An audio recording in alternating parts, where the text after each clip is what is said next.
नमस्कार, मैं शिव शंकर सारथी आपके अपने छत्तीसगढ़ सारथी से। तो जब कानों में दर्द होता है तो लहसुन और सरसों तेल को गर्म करने के बाद उसे ठंडा करके कानों में डाल देने का रिवाज रहा है। तो बिल्कुल इसी तरह यह बात कानों में डाल दीजिए कि छत्तीसगढ़ सरकार के पास भी सबको संतुष्ट कर देने या सबको राहत दे देने का कोई फार्मूला नहीं है।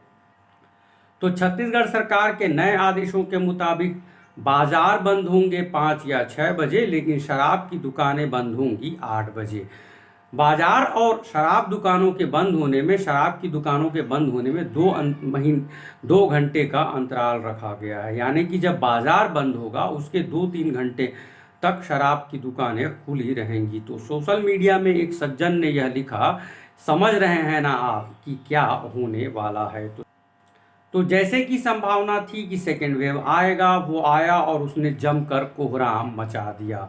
संभावना यह भी बराबर बनी हुई है कि तीसरी वेव भी आनी है, आएगी भी, और होगा इससे क्या कि लगभग वैसा ही होगा जैसा कि सेकेंड वेव में होगा। फर्स्ट वेव के समय यह कहा गया था कि सरकारें जमकर तैयारी कर रही हैं, लेकिन सरकार की तैयारियों की पोल खोल दी सेकेंड वेव ने, और थर्ड वेव भी लगभग ऐसा ही कुछ कर सकता है, इसकी संभावना बनी हुई है। कोविड केयर सेंटर्स के नाम पर सरकार ने हजारों हजार बिस्तर लगा दिए हैं जिलों में और ब्लॉक में भी। तीसरे लहर में भी ऐसा ही कुछ हो सकता है। कोविड केयर सेंटर में ऑक्सीजन और वेंटिलेटर का भगवान ही मालिक है। सिर्फ छत्तीसगढ़ सरकार ही नहीं, देश ने भी यही किया। जिस चीन ने हम गलवान घाटी में हमारे 20 से ज़्यादा सैनिकों की जान ले ली, उस चीन से भी हमें ऑक्सीजन, वेंटिलेटर, मास्क या दवाइयाँ जैसे कई चीज़ें दान में लेनी पड़ी। और हाल ही में एक देश ने 39 वेंटिलेटर भी भेजे हैं और वह हमने लिया है। तो ये हाल है। पीएम केयर फंड के वेंटिलेटर्स का हाल क्या है, यह नेशनल न्यूज़ चैनल्स रोज बता रहे हैं। यहाँ तक कि गोदी मीडिया को भी यह बताना पड़ रहा है कि पीएम केयर से बांटे गए वेंटिलेटर खराब हैं। जमुई में, बिहार के एक का इलाका है जमुई, वहां तो कैंटीन में पाया गया है वेंटिलेटर। तो ये हाल है देश का। तो सेकेंड वेव का कहर हम सब देख चुके हैं, देश में भी और छत्तीसगढ़ में भी।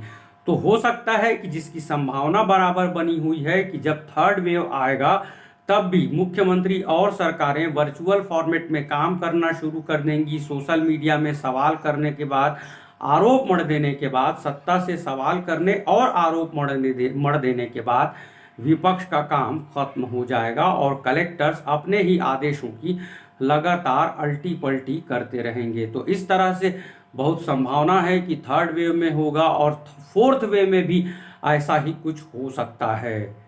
कलेक्टर्स अपने आदेशों की अल्टी पल्टी करेंगे, सत्ता से सवाल करेंगे सोशल मीडिया के जरिए और आरोप भी मढ़ देंगे सोशल मीडिया के जरिए, और वर्चुअल प्रोटेस्ट ही होगा। और तीसरी बात कि सरकारें फोर्थ वेव में भी यही करेंगी कि वर्चुअल फॉर्मेट में काम करेंगी, ऑक्सीजन वेंटिलेटर के बिना बिस्तर लगाकर कोविड केयर सेंटर बनाकर अखबारों में विज्ञापन दे दिए जाएंगे और टीवी चैनल्स में बाइट्स दे दिए जाएंगे।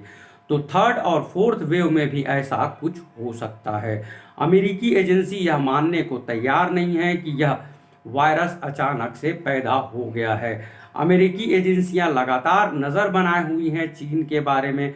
अमेरिकी एजेंसीज की रिपोर्ट्स के मुताबिक वुहान के लैब से ही निकला है यह वायरस, और दिसंबर 2019 में ही लैब में काम कर रहे कुछ लोगों की मौतें हुई हैं। इस तरह की रिपोर्ट्स भी अब आने लगी हैं। तो अमेरिका यह मानने को बिल्कुल भी तैयार नहीं है कि यह वायरस अचानक से आया है। चीन इस बात को मानता नहीं है, लेकिन अमेरिकी रिपोर्ट्स यह मानती हैं और बताती रही हैं कि दिसंबर 2019 में यह चीन के वुहान लैब से निकला हुआ वायरस है जिसने विश्व में कोहराम मचा दिया है। लेकिन भारत ने चीन से भी मदद ली है, जबकि गलवान घाटी में हमारे सैनिकों को शहीद किया है चीन ने।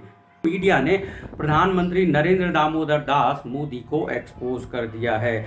उनके एक्सपोज में का सबसे बड़ा कारण बनी है गंगा में बहती लाशें और गंगा के किनारे दबी लाशें।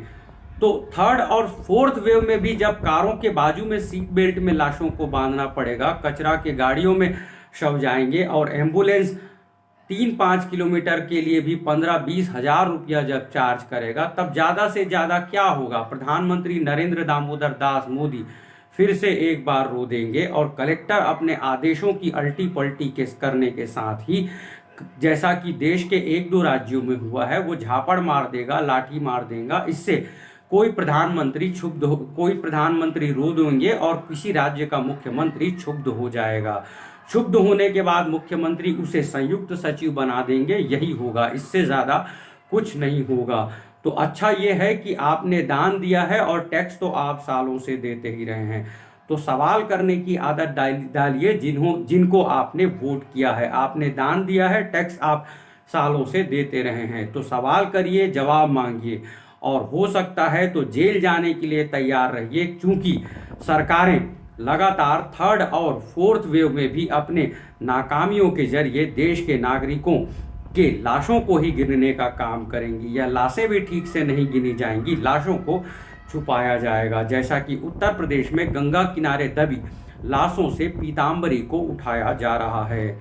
धार्मिक मान्यताओं के मुताबिक या परंपराओं के मुताबिक देश में ऐसा कभी नहीं हुआ है कि लाशों के ऊपर लगे कपड़ों को किसी सरकार ने उठाया हो और निशानदेही के लगी बांस बल्लियों को उठाया गया हो। देश के इतिहास में ऐसा कभी नहीं हुआ है, लेकिन उत्तर प्रदेश में यह हुआ है।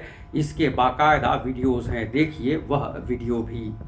तो प्रधानमंत्री नरेंद्र दामोदर दास मोदी 21 मई को रो पड़े। 21 मई को जब प्रधानमंत्री नरेंद्र दामोदर दास मोदी रोए, तो अच्छी बात यह हुई है कि 17 तारीख को तो संजय सिंह, आम आदमी पार्टी के संजय सिंह ने यह संभावना जता दिया था कि इंतजार करिए, बहुत जल्द प्रधानमंत्री रोने वाले हैं।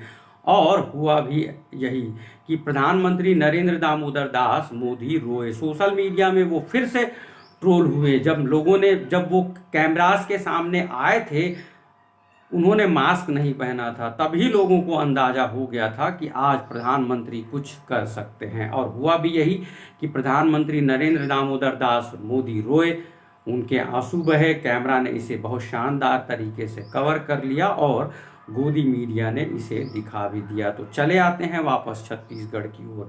तो जब राज्य के मुख्यमंत्री ने कभी यह कह दिया था कि दिल्ली आकर घेर लूंगा, कारों से दिल्ली आऊंगा और दिल्ली को घेर दूंगा, तब अब जब टीकों की कमी है तो आखिर छत्तीसगढ़ के मुख्यमंत्री यह क्यों नहीं कहते कि कारों से आऊंगा और दिल्ली को घेर लूंगा? पूर्व मुख्यमंत्री की मजबूरी हो सकती है, पनामा कांड, चिटफंड कांड या और भी हाल के टूल किट मामले को लेकर पूर्व मुख्यमंत्री डॉक्टर रमन सिंह की मजबूरी हो सकती है।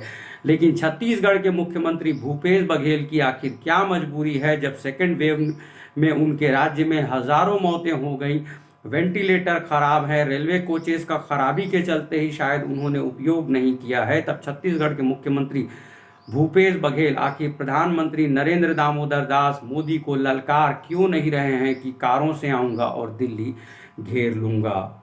आप देख रहे थे छत्तीसगढ़ सारथी। आप सबका बहुत बहुत शुक्रिया।